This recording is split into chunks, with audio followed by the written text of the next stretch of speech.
ইরানের সাথে সংঘাতে ইসরায়েলকে সহযোগিতা করেছিল সৌদি আরব।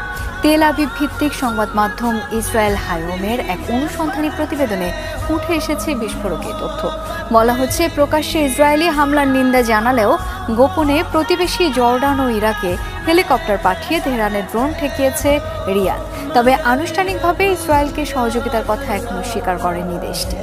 12 দিনের সংঘাতে ইরান একা লড়াই করলেও অনেকেরই সহযোগিতা পেয়েছে ইসরায়েল। ইরানের ছোড়া মিসাইল ড্রোন ভূপাতিত করে ঘনিষ্ঠ মিত্র হিসেবে পরিচিত যুক্তরাষ্ট্র, যুক্তরাজ্য, ফ্রান্সের মতো পশ্চিমা দেশগুলো বন্ধুর মতোই খোলাখুলি পাশে দাঁড়িয়েছিল তেল আবিবের।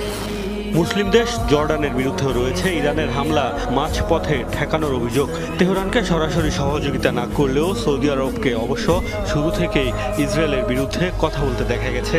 কোনো উস্কানি ছাড়াই ইরানের ভূখণ্ডে ইসরায়েলি হামলার নিন্দা জানিয়েছিল রিয়াদ। সৌদি আরবের আকাশসীমা ব্যবহার করে ইরানে হামলা চালাতে দেয়া হবে না দিয়েছিল এমন বক্তব্য।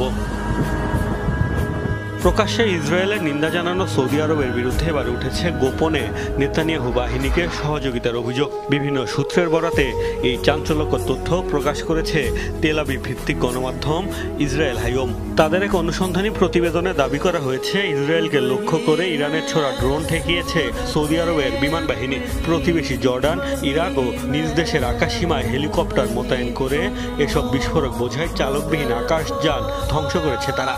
প্রতিবেদনে বলা হয়েছে, আঞ্চলিক আকাশসীমার নিরাপত্তা নিশ্চিতে ইসরায়েলকে সহযোগিতা করেছে সৌদি আরব। যদিও আনুষ্ঠানিকভাবে এখন পর্যন্ত ইরানের ড্রোন প্রতিহতের কথা স্বীকার করেনি দেশটির সরকার।